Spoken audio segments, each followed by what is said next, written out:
نحمدہ و نصلی علی رسولہ الکریم، اما بعد، فاعوذ باللہ من الشیطان الرجیم، بسم اللہ الرحمن الرحیم۔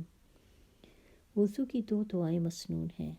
دوران وضو کوئی دعا کرنا نبی کریم صلی اللہ علیہ وآلہ وسلم کے عمل سے ثابت نہیں۔ صحیح مسلم کی روایت ہے کہ آپ صلی اللہ علیہ وآلہ وسلم نے فرمایا کہ جو شخص بسم اللہ پڑھ کر صحیح طریقے سے خوب سجا کر وضو کرے اور اس کے بعد دعا پڑھے تو روز قیامت اس کے لیے جنت کے 8 دروازے کھول دیے جائیں گے اور وہ جس میں چاہے داخل ہو جائے۔ اس دعا کے بعد شہادت کی انگلی اٹھانا اور آسمان کی طرف دیکھنے کے تعلق سے کوئی صحیح روایت ثابت نہیں۔ دعا یہ ہے: اشہد ان لا الہ الا اللہ وحدہ لا شریک لہ واشہد ان محمدا عبدہ ورسولہ اللہم اجعلنی من التوابین واجعلنی من المتطہرین۔